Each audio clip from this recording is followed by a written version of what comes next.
My name is Diane Parker, and I am the women's pastor here at Cross Life Church. And I wanted to share a little bit about what we're doing here in the women's ministry. We have ladies groups who meet every last Monday of the month. And Miss Sherry Van Dyke here is with us today, and she's going to share a little bit about what she brought for us last Monday night. She shared a little bit about humility. And so, Sherry, if you could tell us what you brought last Monday night. Okay. The Lord has had me in Philippians 2, and for about a month now, and I just cannot seem to get away from Philippians. And I am just learning and gleaning so much. Well, the second chapter really stood out to me, beginning in verse 3. And it says to do nothing out of selfish ambition, and to think others better than ourselves. And then it gives the example of Christ and his humility, how he left glory, how he left heaven, left his deity aside, and he took on the form of a servant. He came in human flesh and he came to serve. And so, that really sets us up. If we are Christians, we are to be Christ imitators, we are to be Christ-like. And so it gives the perfect example of the humility that each of us are supposed to be carrying every day. You shared something the other night about just serving other people and the proper way to serve people. Can you share some of that today? This is the main verse that just really I cannot get away from in Philippians 2. It's verse 16. It says, holding out and offering to all men the word of life. How do we go about offering to all men the word of life? And when I see that picture in my mind, I see of a waitress or a server with a tray, and on this tray are acts, whether they're good or they're bad. But if we are constantly supposed to be in the mind of Christ, imitators of Christ, what are we holding out and offering to people?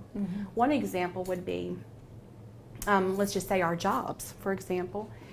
If we have our list of duties that we're supposed to be doing, but we see something else that can be done and should be done that necessarily has kind of fallen through the cracks, that no one else is picking up the slack.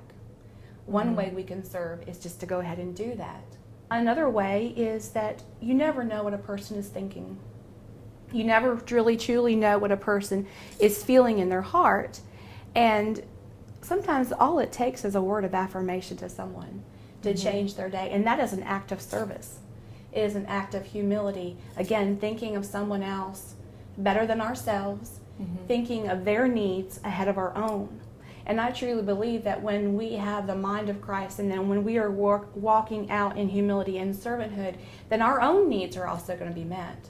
Right. So, those are just, a couple examples of how we are doing. But if we can really just truly picture us holding out the word of life, in every moment of every day, what we are doing, I think it'll transform our minds and transform really how we're acting. Yes. So many times we enjoy having somebody compliment us or tell us everything that we're doing right, and those are good things.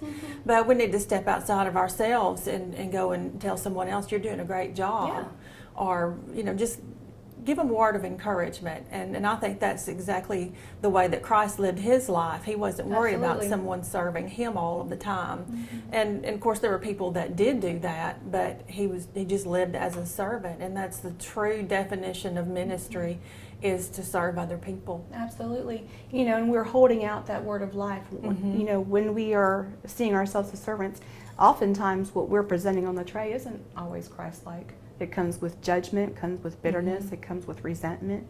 And even if we never speak those words to someone else, we are sending forth an attitude and sending forth judgment or criticism.